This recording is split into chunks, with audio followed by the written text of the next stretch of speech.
kinda like you.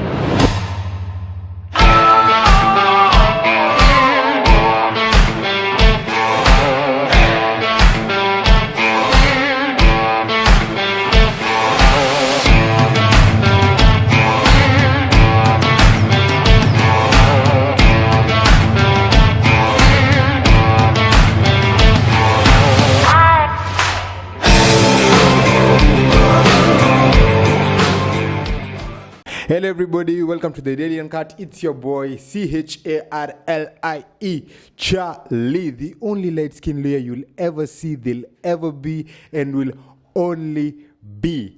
Leo nilikuwa nataka tuongelee mambo ya economy, because tukiangalia economically, let's talk economically first of all. Economically, like let me say this, tunaona ni kama Kenya tunasuffer. Here sijakata tunasuffer, but compare na other African countries, Kenya is way better than other African countries. For instance, Ghana to afford basic needs, let's say vitu basic kama sugar, salt, let's say mule mtu mwenye anaishi life ya chini hawezi afford, but tukikuja mali kama Kenya we tunaweza afford. Let me say this, in terms of price wise vitu ndo zimepanda, but at least in Kenya we can afford to buy certain things. Si ati kitu imefanyika Kenya peke yake, this thing is globally inafanyika dunia mzima. For instance, US, let me say this, the first world countries, they are also experiencing the same thing that we're experiencing right now. So like let me say this, leo nilikuwa nataka tuongee in general the things you're not supposed to do during this economical crisis. For instance, as a young man, currently right now is not the time to move out of your mother's house,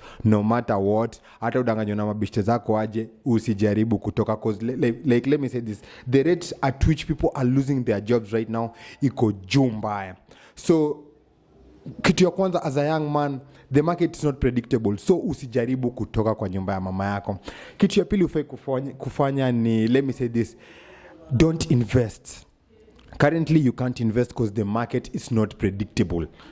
Leo utapata hizi vitu zina range hapa, the next day zina range hapa, so like unapata kuinvest, the market it's not predictable. Currently naweza sema the right time to invest ni up to, let me say this, let's take 1 year from now, 2023, hapo mid 2023 is the right time to invest. If you're a young man and you're planning to move out of your mother's house, it's way better mshikanie hauna bishte yako, because hapa mtakuwa mna reduce expense at the end of the day. Because like let me say this, venye mimi usema kuliparent si investment, kuliparent ni luxury. Like let me say this, you're making another man to be rich. So ikikuja kwa vitu zingine don't do.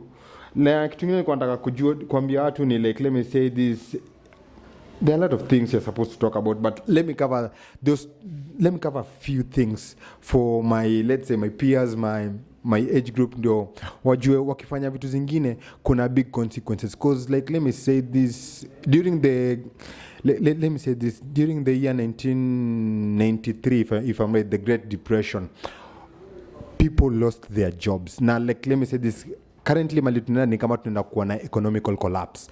That's one thing you're supposed to know, economical collapse inaweza fanyika. So kama una plan kubai nyumba, don't do that, because aujui kesho vitu zitakuwaje. Utamka asubuhi upate currency yenyu hadi ime lose value. Like currently right now mtu akiwa na thao hiyo si do. Back then ungekuwa na thao unge afford kubai a few things, but sahi ukiwa na thao you can't afford to buy anything. So guys, let's try and be cautious in terms of spending money, and let's try and be like more of focused. To focus na leo kila mtu anataka kuona investment, mtu anataka kuona hao yake, but right now it's not the right time to make certain moves. Na people are blaming the government a lot, but I don't think we are supposed to blame the government, because this thing is globally inafanyika dunia mzima. So say ukipata politician anakuambia ati akiingia ata reduce price ya unga, that's a lie my friend. He doesn't have the power, he doesn't have the authority. So guys, as we're nearing the election period, let's make wise decisions, and let's elect people who are willing to move us economically in the right direction, even though right now it's not the right time to anticipate who's the right one, but at the end of the day, but during the August polls we'll be knowing. Boom.